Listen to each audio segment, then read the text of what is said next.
Sinasabi ko sa inyong mga nakikinig sa akin, mahalin ninyo ang inyong mga kaaway at gawa ng mabuti ang mga napopuot sa inyo.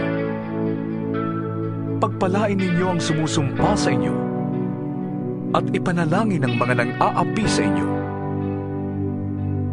Kapag sinampal ka sa isang pisngi, iharap mo rin ang kabila. Kapag inagaw ang iyong balabal, huwag mong ipagkait ang iyong baro. Bigyan mo ang bawat nanghihingi sa iyo. At kung may kumuha ng iyong ari-arian, huwag mo nang bawiin pa ang mga yon. Gawin ninyo sa iba ang ibig ninyong gawin nila sa inyo.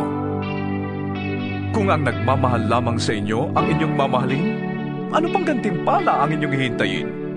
Ang mga makasalanan man ay marunong ding magmahal sa mga nagmamahal sa kanila.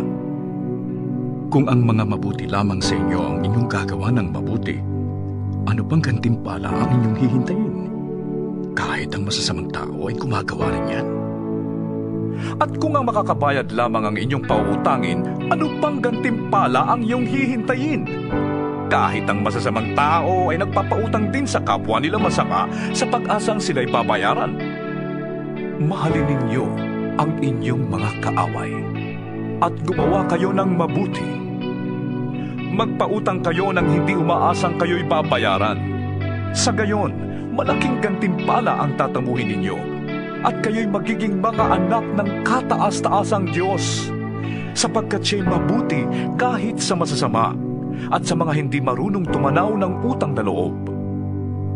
Maging mahabaking kayo na gaya ng inyong ama. Huwag kayong humatol at hindi kayo hahatulan. Huwag kayong magparusa at hindi kayo parurusahan ng Diyos. Patawarin ninyo ang inyong kapwa at kayo patatawarin din ng Diyos. Magbigay kayo at kayo bibigyan ng Diyos. Hustong takal, siksik, liglig at umaapaw pa ang ibibigay sa inyo. Sapagkat ang panukat na ginagamit ninyo sa iba ay siya ring gagamitin ng Diyos sa inyo. Maaari kayang mag-akay ang bulag ng kapwa bulag. Pareho silang mahuhulog sa hukay kapag ginawa nila ang ganon.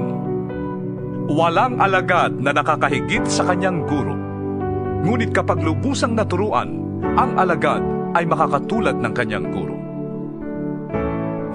Bakit mo napapansin ang puwing ng iyong kapatid? Ngunit hindi mo nakikita ang troso sa iyong mata. Paano mong masasabi sa iyong kapatid, "Kapatid, hayaan mong alisin ko ang iyong puwing," gayong hindi mo nakikita ang trosong nasa iyong mata? Mapagkunwari. Alisin mo muna ang troso sa iyong mata nang makakita kang mabuti. Sa gayon, maalis mo na ang puwing ng iyong kapatid. Walang mabuting punong kahoy ang namumunga ng masama, at wala ring masamang puno ang namumunga ng mabuti. Nakikilala ang bawat puno sa pamamagitan ng kanilang bunga, sapagkat hindi nakakapitas ng igos sa matitinik na halaman o ng ubas sa mga dawag. Ang mabuting tao ay naglalabas ng mabuti mula sa kanyang pusong sagana sa kabutihan, samantalang ang masamang tao naman ay naglalabas ng masama mula sa kanyang pusong tigib ng kasamaan. Sapagkat kung ano ang nag-uumapaw sa puso, ay siyang sinasabi ng labi. Bakit ninyo ko tinatawag ng Panginoon, Panginoon? Gayong hindi naman ninyo tinutupad ang sinasabi ko. Sasabihin ko sa inyo kung ano ang katulad ng taong lumalapit sa akin, nakikinig ng aking mga salita, at nagsasagawa ng mga ito. Ang katulad niya ay isang taong humukay ng malalim at nagtayo ng bahay sa pundasyong bato. Nang bumaha at bumugso ang tubig sa bahay na yon, hindi na tinag ang bahay na itinayo, sapagkat matibay ang pagkakatayo nito. Ngunit ang nakikinig naman ng aking mga salita at hindi tumutupad nito ay katulad ng isang taong nagtayo ng bahay ng walang pundasyon. Nang bumaha at bumugso ang tubig sa bahay na yon, ito ay kaagad bumagsak at lubusang nawasak.